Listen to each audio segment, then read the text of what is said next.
Jake Morrison had been sitting on the same worn-out bench in Central Park for hours, gripping a pen that refused to move. His open notebook lay on his lap, filled with crossed-out sentences and half-formed ideas.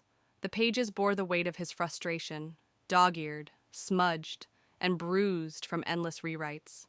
The autumn air was crisp, tinged with the earthy scent of fallen leaves. The golden hues of the trees painted a picture of serene beauty, but Jake barely noticed. His mind was consumed by the same gnawing thought that had plagued him for years. Maybe I'm just not good enough. He exhaled sharply, running a hand through his tousled, wavy brown hair. He had crumpled up page after page, tossing them onto the ground beside him, small casualties of his creative battle. For years, his life had been stuck in a relentless cycle. Write a story, send it to publishers, get rejected, try again. Each rejection letter chipped away at his confidence a little more. His family kept pushing him to get a real job. His friends had stopped taking his dreams seriously, and even Jake had begun to question if he was chasing something impossible. But writing wasn't just a dream to him. It was his existence. His stories were the air he breathed, the only thing that made him feel alive. And yet, despite pouring his soul onto the page, something always felt missing. That day, as he stared blankly at the story he had been working on for weeks, he felt completely lost. And then, a voice broke through his thoughts. "Beautiful day, isn't it?" Jake looked up, expecting just another passerby, but his breath caught in his throat. Standing in front of him, offering a friendly smile, was none other than Tom Hanks. Jake blinked, convinced his mind was playing tricks on him. You're Tom Hanks," he stammered, his voice barely above a whisper. The Hollywood legend chuckled, his eyes twinkling with amusement. "Yeah, that's what they tell me." Jake's heart pounded. Here he was, an unknown, struggling writer, face to face with one of the most respected actors of all time. He wasn't sure whether to laugh, cry, or just sit in stunned silence. Tom's gaze flickered down to the notebook in Jake's lap. "What are you writing?" Jake hesitated. He wasn't used to talking about his work, especially after years of rejection. "A story," he finally admitted with a sigh. "But I don't think it's any good." Tom raised an eyebrow, intrigued. "Why do you say that?" Jake let out a dry, humorless laugh. "Because no one cares. Publishers keep rejecting me. I guess I'm just not good enough." Tom studied him for a long moment before settling onto the bench beside him. "Tell me, Jake," he said, his voice calm yet purposeful. "How did this journey start? When did you decide to become a writer?" Jake hesitated. There was something in Tom's expression, a warmth, a sincerity, that made him feel safe enough to share. So, for the first time in a long time, he told his story. Ever since he was a kid, Jake had been obsessed with stories. While other children played outside, he buried himself in books, losing himself in the magic of words. But reality wasn't as kind as the worlds he read about.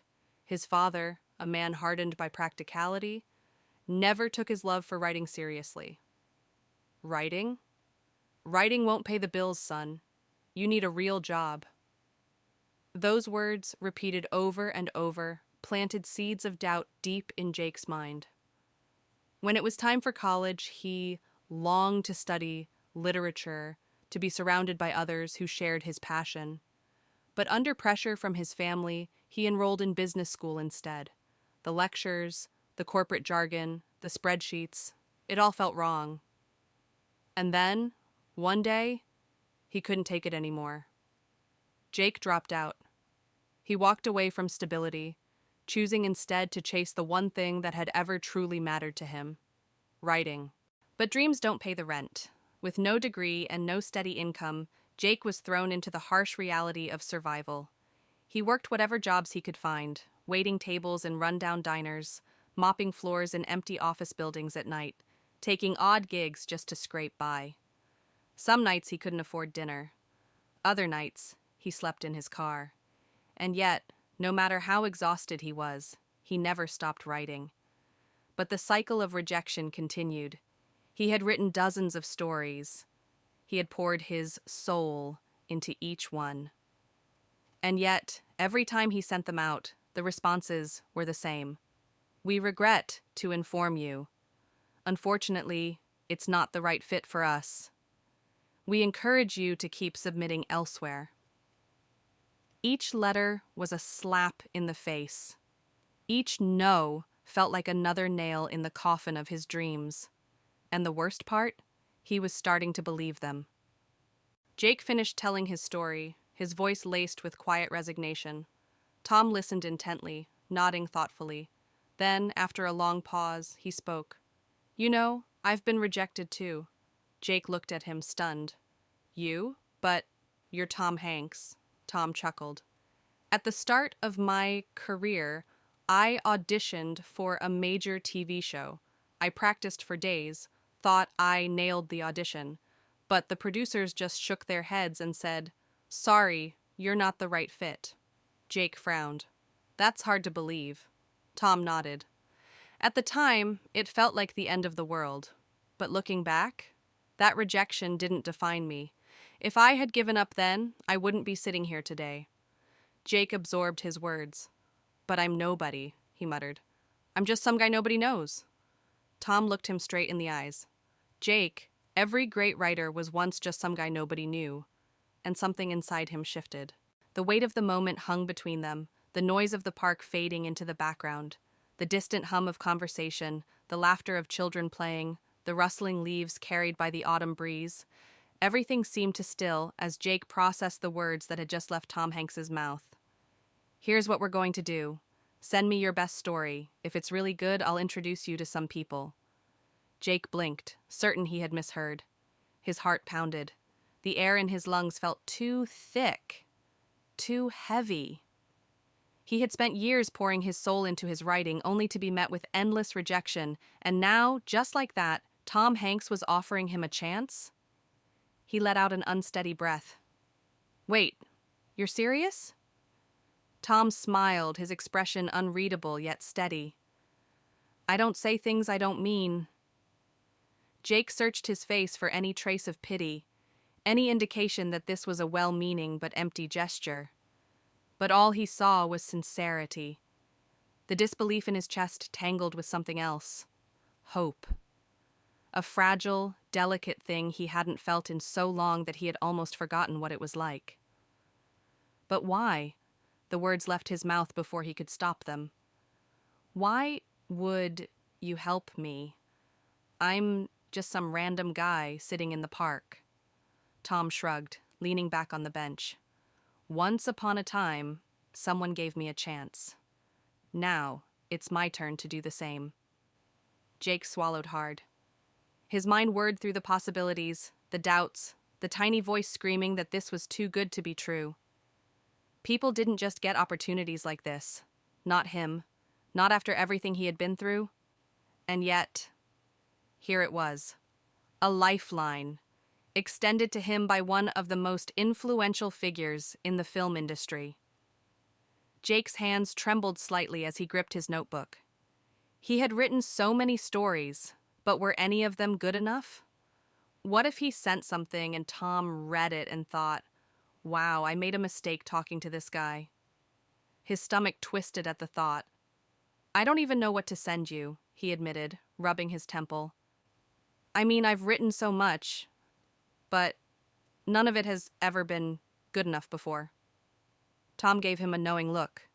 Jake, every writer thinks their work isn't good enough, even the greats. Jake let out a dry laugh. Easy for you to say. You're Tom Hanks. Tom chuckled, but shook his head. You think I don't have doubts? Even now, after all these years? You think I don't question myself before I take on a new role? Fear is part of the process. It means you care. Jake exhaled slowly, trying to absorb the words. Fear was part of the process.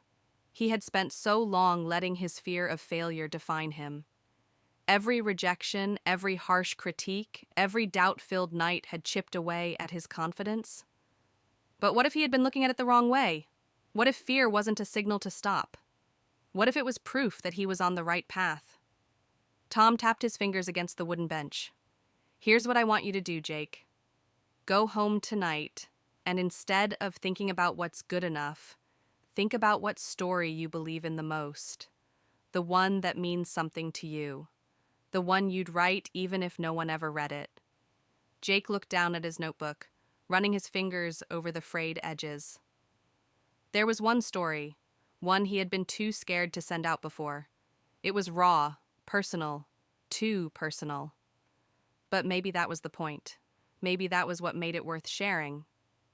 Tom seemed to sense the shift in his thoughts because he smiled. You already know what it is, don't you? Jake exhaled sharply. Yeah, I think I do. Tom nodded approvingly. Good, that's the one. Polish it up, take your time, and send it to me when you're ready. Jake hesitated. How will I know when it's ready? Tom grinned. When it scares the hell out of you to hit send. Jake laughed, the tension in his chest loosening just a little. A sense of possibility stirred inside him, something he hadn't felt in years. Could this really be happening? Could this actually be the moment everything changed?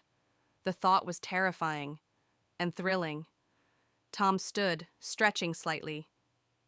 I should get going, he said. But Jake? Jake looked up, meeting his gaze. Believe in yourself a little more, Tom said, his voice softer this time. You've got something. I can see it. Jake swallowed, nodding. Thank you. Really. I won't waste this chance. Tom gave him a final smile before turning to leave. And just like that, he was gone. Jake sat there for a long time, staring at his notebook, trying to process everything. Then slowly, he flipped to a fresh page. He picked up his pen. And for the first time in forever, the words flowed. A year later, Jake Morrison was no longer a struggling, unknown writer. He sat at a bookstore, signing copies of his debut novel, Stories of Lost Souls. The book, once rejected by publishers, was now a bestseller, and it had all started with a simple conversation on a park bench. Pulling out his phone, Jake typed a message. Tom, thank you for the hope you gave me that day in the park. Because of you, I can now inspire others. And I promise you, one day I'll do the same for someone else. Thousands of miles away, Tom Hanks read the message and smiled. Because sometimes the biggest changes begin with a small act of kindness.